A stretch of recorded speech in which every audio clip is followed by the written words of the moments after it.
यह किताब आपको बताती है कि किस तरह से आप अपने अंदर की आवाज को सुन सकते हैं और कैसे अपने आप को कामयाब बना सकते हैं।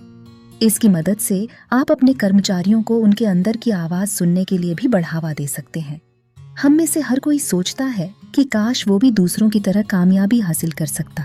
कुछ लोगों का मानना है कि वे चाहे कितनी भी कोशिश क्यों न कर लें, उन्हें नतीजे कभी अच्छे नहीं मिलते। अगर आपके साथ ऐसा है तो आपको दी 8 हैबिट सुनकर 8 हैबिट अपनाने की जरूरत है। अपने अंदर की आवाज को सुनना और उसके हिसाब से काम करना ही 8 हैबिट है।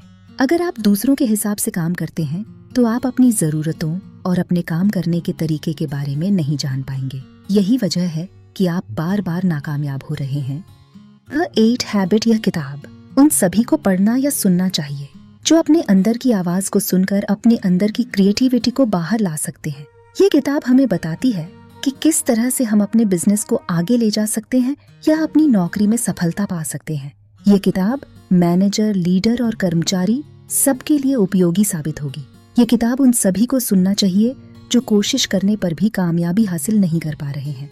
वे जो अपने कर्मचारियों के अंदर की क्रिएटिविटी को बाहर लाना चाहते हैं, वे जो अपनी कंपनी को आगे ले जाना चाहते हैं, और वे जो अभी पास आउट हुए हैं और कंपटीशन एग्जाम की तैयारी कर रहे और उन्हें सफलता नहीं मिल पा रही है।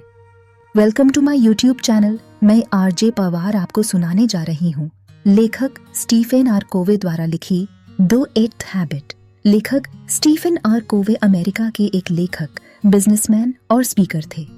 आप इस किताब को सुबह उठकर जरूर सुने या रात में सोने से पहले सुने। शायद यह ऑडियो बुक आपकी लाइफ में परिवर्तन लाने में सहायक हो। तो आइए सुनते हैं द 8th हैबिट। अक्सर लोग बहुत मेहनत करने के बाद भी हार जाया करते हैं। वे इसके लिए किस्मत को दोष देते हैं और सोचते हैं कि सफलता उनके लिए नहीं बनाई गई है। ऐसे में दोष ना तो सफलता का है, ना ही उनकी किस्मत का। दोष उनके काम करने के तरीके का है। आज हम इंफॉर्मेशन की दुनिया में जी रहे हैं।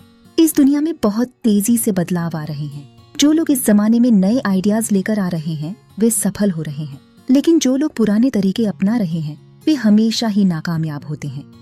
इंफॉर्मेशन की दुनिया इंडस्ट्री की दुनिया की वारिस है। यहाँ अगर आप अपने अंदर की काबिलियत बाहर न लाकर किसी दूसरे के तरीके से या हिसाब से या किसी पुराने तरीके के हिसाब से काम करेंगे तो आप असफल हो जाएंगे। इसलिए यह जरूरी है कि आप अपने अंदर की क्रिएटिविटी को बाहर लाएं। अगर आप कामयाब होना चाहते हैं तो आपको अपने अंदर की आवाज सुननी होगी। इसके अलावा आपको अपने कर्मचारियों के अंदर की क्रिएटिविटी को भी बाहर लाने की कोशिश करनी होगी। आप जरूर चाहते होंगे कि आपका बिजनेस आसमान छुए। इसी तरह से आपके कर्मचारी भी चाहते हैं कि वे अपने काम में माहिर बने और सफल हों। इसके लिए आपको उन्हें बढ़ावा देना होगा। आपको उनके अंदर की आवाज को जगाकर उन्हें जागने पर और मेहनत से काम करने के लिए उकसाना होगा। इसके लिए आप उन्हें प्रेरणा दीजिए, उनके साथ अच्छा व्यवहार कीजिए जिससे उन्हें लगे कि उनका कुछ महत्व है। इससे वे अपने उस महत्व को बढ़ाने की कोशिश करेंगे। हम सभी के पास आजादी है जो शायद हमारी सबसे बड़ी ताकत है। कुछ लोग अपने रोज के काम और अपनी जरूरतों में इतने उलझे हुए हैं कि वे भूल जाते हैं कि उनके पास आजादी की ताकत है। उनके पास हर वो काम करने की आजादी है जो कानूनी तौर पर सही है, लेकिन फिर भी कुछ लोग इसका इस्तेमाल नहीं कर रहे हैं, जिससे उनकी परेशानी बढ़ती जा रही है। हम अपने हालात को काबू नहीं कर सकते, लेकिन बुरे हालात में हम ये फैसला कर सकते हैं कि हमें क्या करना है। अगर कोई आपसे बड़ा है और आपसे बदतमीजी कर रहा है तो आप उसके खिलाफ कुछ कर सकते हैं। अगर आप हिम्मत करें तो आप कुछ भी कर सकते हैं। वो हिम्मत आपके अंदर छुपी हुई है और आप उसे बाहर लाने के लिए आजाद हैं। आजादी के अलावा हमें बुद्धि नाम की एक और ताकत मिली है जिसका इस्तेमाल हम पूरी तरह से नहीं कर रहे हैं। आजादी एक हद तक सीमित है, लेकिन बुद्धि की कोई सीमा नहीं है। आप इसे बढ़ा सकते हैं। आइए हम देखें कि बुद्धि कितनी प्रकार की होती है। फिजिकल इंटेलिजेंस हमारे शरीर के उन कामों से ताल्लुक रखता है जो हमारे ध्यान दिए बगैर भी होते रहते हैं। इसका एक एग्जाम्पल है हमारा चलना। मेंटल इंटेलिजेंस हमारे सोचने समझने की क्षमता से मतलब रखता है। इसकी मदद से हम अपने आसपास की चीजों और लोगों को समझ सकते हैं। इमोशनल इंटेलिजेंस की मदद से हम सामने वाले की भावनाओं को समझकर उसके हिसाब से काम कर पाते हैं। इससे हम नए दोस्त बनाकर उनसे अच्छे से बात कर पाते हैं, जिससे वे अनुशासन में रह सकें और अपना काम बेहतरी से कर सकें। अंत में आपको अपने कंपनी के सभी हिस्सों को काबू करना होगा। इसके अलावा आपको अपनी कंपनी के अंदर उन 4 इंटेलिजेंसेस को भी डालना होगा। आप अपनी कंपनी को एक व्यक्ति मान कर चलिए जिसके पास एक शरीर है और उस शरीर के पूरी तरह से काम करने के लिए उसका हर एक भाग पूरी तरह से ठीक होना चाहिए। अगर आपके शरीर और आपके दिमाग के बीच का संबंध अच्छा नहीं होगा तो आप चाहकर भी अपने शरीर से अपने मन का काम नहीं करवा पाएंगे। ठीक उसी तरह अगर आपकी कंपनी के 2 हिस्सों के बीच अच्छे संबंध नहीं होंगे तो पूरी कंपनी को इसकी कीमत चुकानी होगी। इसलिए यह जरूरी है कि आप अपने कर्मचारियों को एक दूसरे से बात करने के लिए उकसाएं। हालात के बदलने का इंतजार मत कीजिए, उसे बदलने की कोशिश कीजिए। घर में छुपकर बारिश थम जाने का इंतजार करना जिंदगी नहीं है। भीगने का मजा लेकर अपने काम पर जाना जिंदगी है। लेकिन कभी कभी हालात हमारे काबू में बिल्कुल नहीं रहते और हम उन्हें सुधारने के लिए कुछ कर भी नहीं पाते। ऐसे में आपके पास आज़ादी है कि आप अपना हौसला टूटने ना दें। मुश्किल वक्त से गुजरने के बाद आप और भी ताकतवर हो जाएंगे, लेकिन अगर आप हार मान लेंगे तो आप जहां हैं वहीं रह जाएंगे और कभी अपने हालात को नहीं बदल पाएंगे। अपने काम में कामयाबी हासिल करने के लिए आपको लोगों का भरोसा जीतना होगा। कामयाबी हासिल करने के लिए जितना जरूरी आपका हुनर है उतना ही जरूरी दूसरों से आपके संबंध हैं। अगर आप दूसरों का भरोसा नहीं जीत पाएंगे तो आप शायद ही कामयाब हो सकें। सबसे पहले आपको दूसरों का भरोसा जीतना आना चाहिए। इसके लिए सबसे पहले आपके अपने वादों को पूरा करना होगा। अगर आप किसी से कोई काम करने के लिए कहते हैं तो कोशिश कीजिए कि आप अपने काम से उसे खुश कर सकें।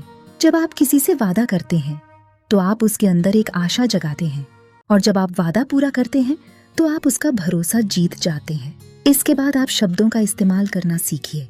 आपको ये पता होना चाहिए कि कब आपको थैंक यू कहना है या कब प्लीज कहना है। इससे लोग आपके बारे में अच्छा सोचेंगे।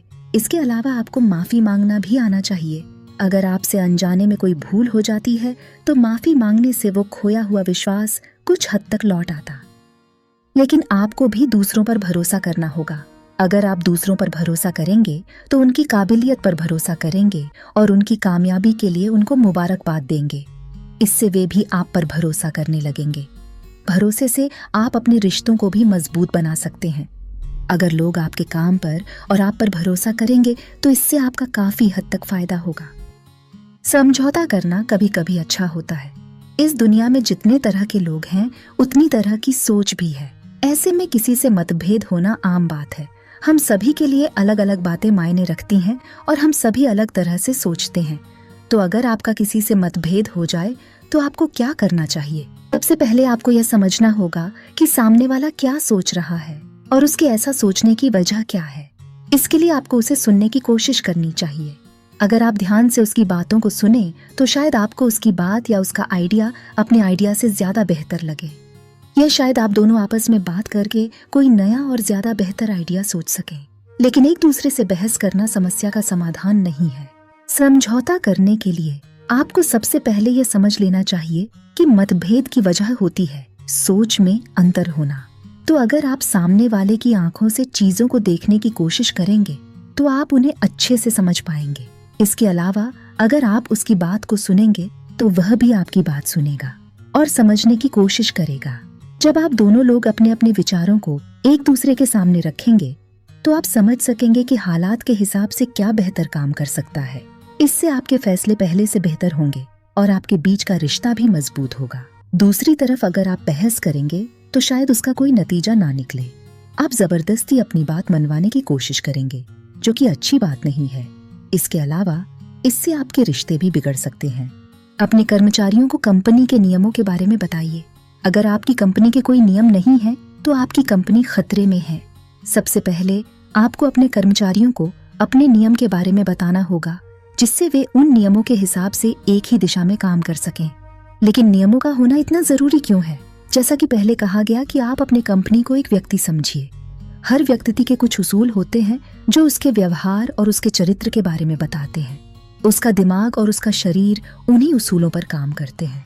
लेकिन अगर उसका कोई उसूल नहीं है तो वह एक दिशा में काम कभी नहीं कर पाएगा।